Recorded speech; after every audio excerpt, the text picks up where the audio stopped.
mine some 10 months ago said that it would be a good idea if I was nominated for torch bearing on Paralympics. I just laughed off the idea. I thought there's so many worthy causes, worthy people who have made a huge contribution in that field, in charity community life in UK. So I just said, but nonetheless I said, to please him, I said, okay, no problem, just do it. And I didn't think much of that. I thought that would be the end of it. But to my surprise, they sent me a letter asking me whether I would agree to that. I said yes.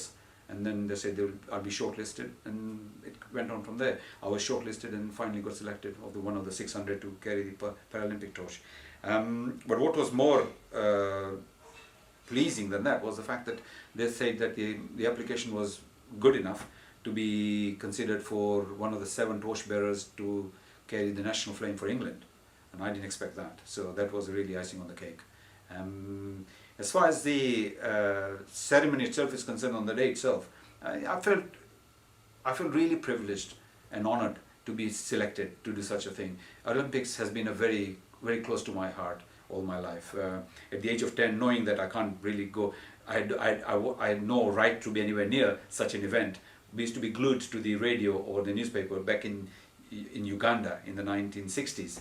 For the 1964 Olympics in Tokyo, 68 in Mexico, and I felt it was such a huge event, and for someone like me to be so close to it in London, of all places, just around the corner from us, it's surreal. It can't be real. But on the day itself, I felt great. I felt I was holding the torch for a very worthy cause. The fact that the Paralympics coming to London is going to change these Paralympic Games for good, for the better, as we have already seen it. And I think it will continue to do so. And to be part of that process of holding the torch from the birthplace, so Stoke Mandeville, to an international arena at a world stage in Stratford, I felt extremely privileged. That was great. And do you think it will change people's perceptions of what we call disability? In more ways than one, because the way the games have been sort of televised, the way the people have been, normal people, mainstream people have been educated about the different types of disabilities. What I've seen people notice for the first time is that a lot of these athletes are fighting 4 battles at one go, not just the physical, but the mental, psychological, before they come on a stage in front of 80,000 people, and brushing aside the embarrassment or whatever they may be holding them back, and really compete.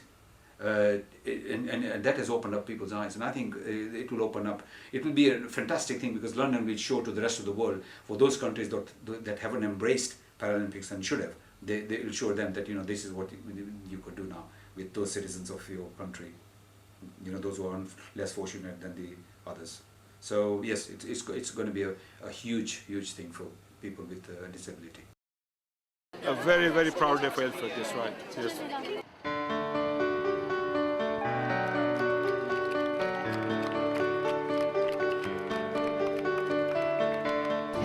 Thank everyone for giving me a chance to put Redbridge on the map.